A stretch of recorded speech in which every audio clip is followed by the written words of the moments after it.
नमस्कार दोस्तों। तो पिछले वीडियो में हम लोगों ने चारों टेंस पढ़ लिया है। प्रेजेंट टेंस के चारों भेद का हम लोगों ने पढ़ लिया। प्रेजेंट इंडेफिनिट टेंस भी पढ़ लिया, प्रेजेंट कंटिन्यूअस पढ़ लिया, प्रेजेंट परफेक्ट पढ़ लिया, प्रेजेंट परफेक्ट कंटिन्यूअस पढ़ लिया। तो अब पास्ट टेंस का पढ़ते हैं। जैसे प्रेजेंट टेंस के चार भेद होते हैं, वैसे ही पास्ट टेंस के भी चार भेद होते हैं। तो पहला होता है पास्ट इंडेफिनिट टेंस। ये पास्ट इंडेफिनिट टेंस है, PASTINDEFINITETENS। पास्ट इंडेफिनिट टेंस को सिंपल पास्ट भी कहा जाता है। तो इसको पहचानेंगे कैसे कि कौन सा वाक्य पास्ट इंडेफिनिट टेंस का है। तो जिस हिंदी वाक्य के अंत में या, ई, ए ऐसा लगे कि या ई लगा रहे, ऐसा इत्यादि लगा रहे, उसे पास्ट इंडेफिनिट टेंस का वाक्य कहते हैं। जिससे वह गया, तुम स्कूल से आए, राम ने किताब पढ़ी, उसने मुझे देखा, उसने अंग्रेजी पढ़ाया इत्यादि। वह गया, आया, आई, आए, गए, इस ढंग का मतलब या ये ऐसा लास्ट में अनुभव हो, वाक्य से ऐसा पता लगे तो उसको पास्ट इंडेफिनिट टेंस का वाक्य कहते हैं। या उसको सिंपल पास्ट भी, पास्ट इंडेफिनिट टेंस को सिंपल पास्ट भी कहा जाता है। तो अब इस ढंग के वाक्यों का अंग्रेजी अनुवाद बनाने का नियम क्या है वो देखते हैं। तो सबसे पहले क्या करेंगे कि सब्जेक्ट लिखेंगे, सब्जेक्ट बनाएंगे। उसके बाद भर्ब का दूसरा रूप का प्रयोग करेंगे। पास्ट इंडेफिनिट टेंस में भर्ब के दूसरा रूप का प्रयोग होता है। V2 यानी कि भर्ब का दूसरा रूप। जैसे गो, वेंट, गॉन होता है ना, गो भर्ब का पहला फॉर्म हो गया, तो गो का वेंट होता है WNT। उसके बाद V3 होता है गॉन। तो भर्ब का दूसरा रूप का प्रयोग करेंगे। उसके बाद ऑब्जेक्ट उसमें जो रहेगा उसको लिखेंगे, और उसके बाद प्लस अदर्स कुछ और वाक्य में होगा तो उसको ट्रांसलेट करेंगे, उसका अंग्रेजी बात करेंगे। कुछ एग्जाम्पल्स दिया हुआ है, जैसे कि मैंने किताब पढ़ी, तो आई रेड ए बुक। यहाँ पर देखने से लग रहा है जैसे आई, अगर इसको स्पेलिंग सेम है, क्योंकि RED रीड का तीसरा रूप भी रेड होता है और दूसरा रूप रेड होता है, तीसरा रूप रेड होता है, लेकिन उसका स्पेलिंग सब सेम होता है। तो स्पेलिंग सेम होता है तो ये लग रहा है कि जैसे रीडिंग लिखा हुआ था। अगर इसको हम आई रीड ए बुक पढ़ते हैं तो इसका हिंदी हो जाएगा कि मैं एक किताब पढ़ता हूँ या मैं किताब पढ़ती हूँ। लेकिन आई रेड ए बुक पढ़ेंगे तब हो जाएगा कि मैंने किताब पढ़ी, क्योंकि स्पेलिंग सेम रहता है, केवल उच्चारण में फर्क होता है। तो इसलिए इसको बोल रहे हैं आई रेड ए बुक। वैसे ही जैसे वह गया तो वह का ही हो गया, और जाना का गो होता है, गो का दूसरा रूप वेंट होता है, तो V2 ही वेंट हो गया। तुम स्कूल से आए, तो यहाँ पर सब्जेक्ट हुआ यू, फिर आना का V2, यहाँ V2 कम का केम होता है V2, तो कम केम हो गया। और फिर स्कूल से, कहीं से आना का, तो आना की अंग्रेजी फ्रॉम, स्कूल फ्रॉम, कहीं से आते हैं तो फ्रॉम का प्रयोग होता है फ्रॉम स्कूल। स्कूल से आए तो यू केम फ्रॉम स्कूल। उसने मुझे देखा, यहाँ पर उसने सब्जेक्ट हुआ। फिर देखना का सी होता है SEE, तो सी का सेकंड फॉर्म सा हुआ, सी सॉ सीन होता है। V1 V2 V3 ये पहले भी मैं बता चुका हूँ। जैसे सी SAW सॉ SEEN सीन ऐसे होता है। ये V1 होता है, ये V2 होता है और ये V3 होता है। तो सेकंड फॉर्म में आएगा पास्ट इंडेफिनिट टेंस में, तो इसलिए यहाँ पर ही सॉ मी ऐसे हुआ। वह आज सुबह में आई, तो इसको चलिए मिलकर बनाते हैं। आई, अंत में ई है ऐसा लग रहा है, तो अंत में ई है। सब में देखिए, देखा अंत में आ है, आए, ए, पढ़ी अंत में ई लग रहा है। तो इसके अंत में आ, ई, ए ऐसा अनुभव हो, ऐसा लगे, तो सब पास्ट इंडेफिनिट टेंस का वाक्य होते हैं। देखिए, कहा, मारा, गिरा। तो इसको कैसे बनाएंगे? वह सुबह में आई, तो सबसे पहले सब्जेक्ट बनाएंगे। तो वह चूंकि आई है तो यहाँ पर स्त्रीलिंग है, इसलिए सी हो जाएगा। उस पर आना का कम होता है, तो कम का सेकंड फॉर्म क्या होता है? V2 CAME, केम होता है, केम। और उसके बाद आज सुबह में, तो आज सुबह में का यहाँ पर, आज सुबह में का क्या होता है? This morning. आज सुबह में का दिस मॉर्निंग, यहाँ पर इन लगाने की आवश्यकता नहीं है। इन दिस मॉर्निंग अगर कहेंगे यहाँ पर तो यह सेंटेंस गलत हो जाएगा, ये ध्यान रखना है। वह आज सुबह में आई, सी केम दिस मॉर्निंग ही केवल बोलना है। यहाँ पर अगर हम इन दिस मॉर्निंग लिख देते हैं, इन दिस मॉर्निंग, या चूंकि यहाँ पर मे का इंग्लिश बना देंगे तो यह बाकी गलत हो जाएगा। दिस मॉर्निंग का मतलब ही हो जाता है आज सुबह में। मॉर्निंग का स्पेलिंग थोड़ा गलत हो गया है,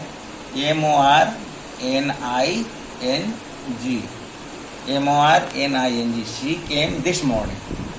अब चलिए देखिए, उसने सत्य कहा, यहाँ सब्जेक्ट है ही, ही या सी, जो भी दोनों हो सकता है, क्योंकि यहाँ पर स्पष्ट नहीं है कि पुरुष के बारे में कहा जा रहा है, स्त्री के बारे में कहा जा रहा है, इसलिए ही भी कह सकते हैं या सी भी कह सकते हैं। तो ही सी कहा। सत्य कहना का एक अलग ही होता है, स्पीक द ट्रूथ मतलब होता है सच बोलना, ये सत्य कहना। तो स्पीक का सेकंड फॉर्म होता है spoke, SPOKE, speak, spoke, spoken. अब आप लोग सब हर का दूसरा तीसरा रूप आप या लोग याद करेंगे तभी आगे समझ में आता जाएगा।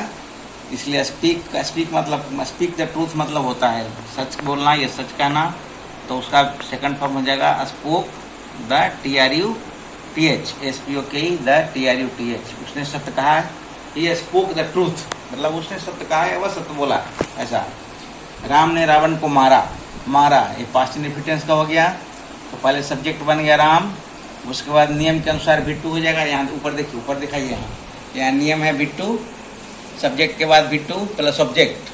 तो बिट्टू यहाँ का मारना, यहाँ देखिए राम, तो मारना का किल होता है, जान से मारने की अंग्रेजी किल होती है। तो राम रावण को जान से ही मार दिया था, इसलिए यहाँ पर किल का प्रयोग होगा। Ram killed Ravan, RAVAN, Ram killed Ravan, Ram ने रावण को मारा। पेड़ से पत्ता गिरा, चलिए यहाँ पर पेड़ से पत्ता गिरा, ये भी पास्ट इंडिफिनिट का वाक्य है। तो द ट्री, अब यहाँ पर गिरना का क्या होता है, फॉल होता है, FALL, फॉल मीन्स गिरना, फॉल मीन्स गिरना होता है। देखिए FALL फॉल होता है, फॉल का सेकंड फॉर्म होता है FELL फेल,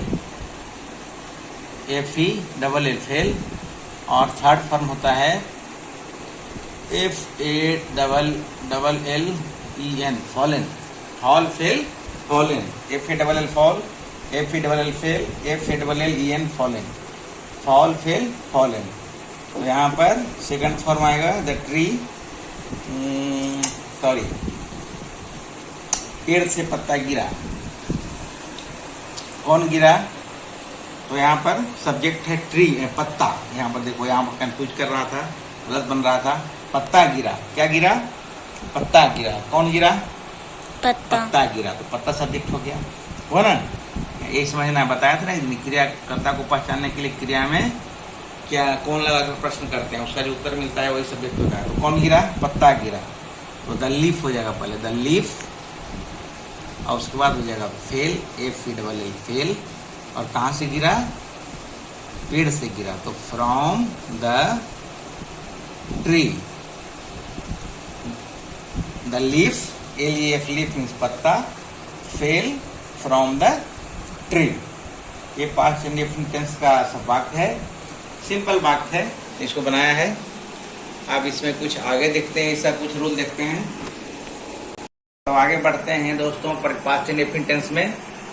तो देखिए, जैसे पास्ट इंडिफिनिट टेंस के वाक्यों में अगर नहीं लगा हुआ रहे, पास्ट इंडिफिनिट टेंस का वाक्य होगा उसमें नहीं लगा हुआ रहे, तो उसका अंग्रेजी अनुवाद बनाने का नियम क्या होता है।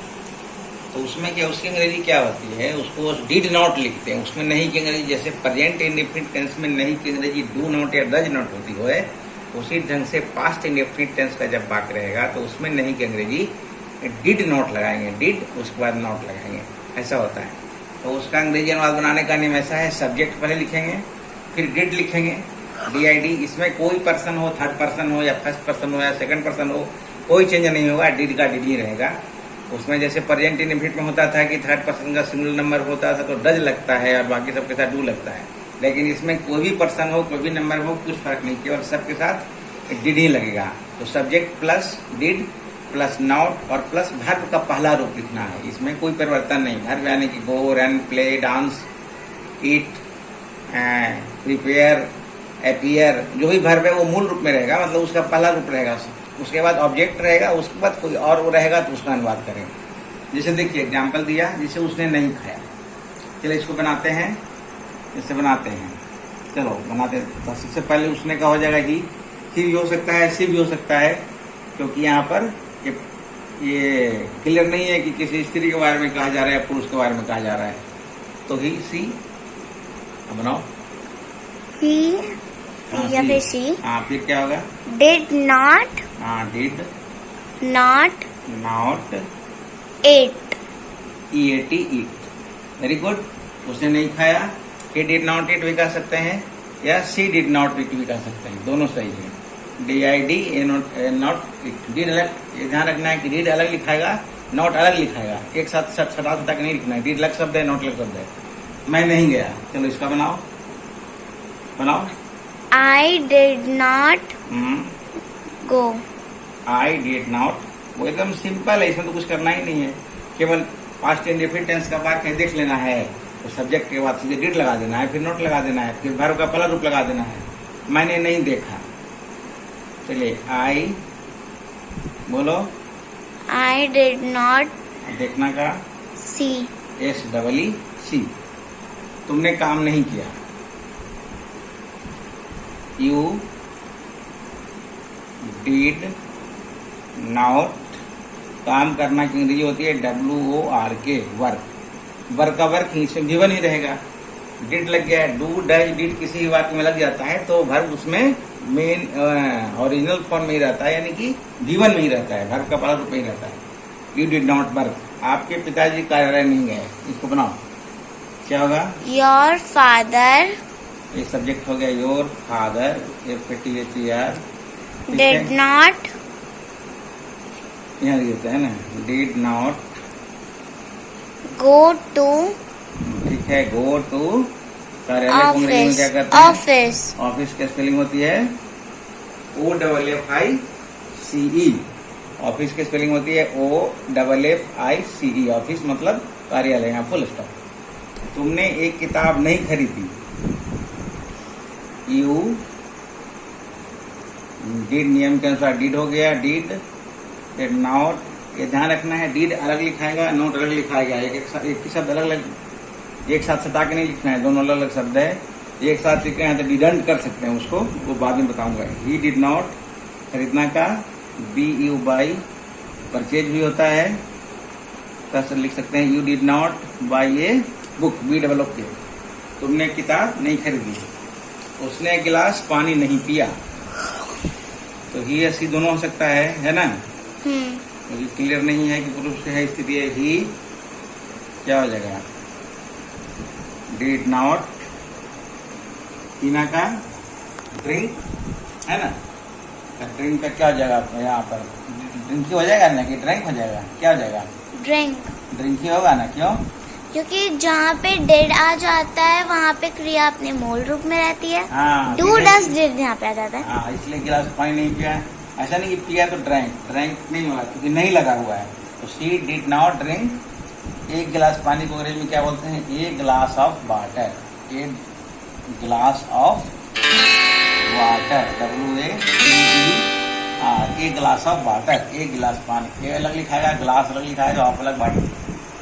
आप वहां नहीं गए, आपकी अंग्रेजी में यू होती है, यू डिड नॉट गो, वहां की अंग्रेजी हो जाएगी THERE, there, you did not go there, वह नहीं लौटा। इसका बनाओ, He did not come back. Very good, he did not come back, BACK, ये सब पास्ट इंडेफिनिट टेंस का वाक्य है, उसमें नहीं लगा हुआ है, तो उसके अंदर डिड नॉट, डिड हो रही है, डिड नॉट। आपने एक भी प्रश्न नहीं किया। चलो, you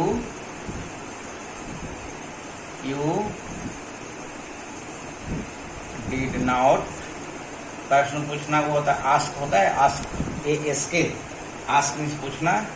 you did not ask, एक भी प्रश्न, एक भी क्वेश्चन होता है, इवन बोलते हैं, EVEN, even a question, QUESTION, question की स्पेलिंग आती है ना, क्या होता है, QUESTION। You did not ask even a question, मतलब आपने एक भी क्वेश्चन भी, एक भी प्रश्न नहीं किया। इवन का मतलब भी होता है, EVEN, इवन का मतलब भी। You did not ask even a question, तो ये पास्ट इंडेफिनिट टेंस का वाक्य था, इसमें नहीं लगाकर बनाया हुआ था। ये आपने सीखा, उम्मीद है कि आप लोगों को समझ में आ गया होगा। तो आज के वीडियो में इतना ही रखते हैं, अब अगले आपको जानकारी देंगे, अगले वीडियो में देंगे। तब तक के लिए शुभ रात्रि, थैंक यू सो मच। आप चैनल को सब्सक्राइब कीजिए और इस चैनल का पूरा वीडियो देखिए, शुरू से अंत तक सब देखिए, तो अच्छी तरह से अंग्रेजी समझ में आती रहेगी, नई नई जानकारी आपको मिलती रहेगी। धन्यवाद।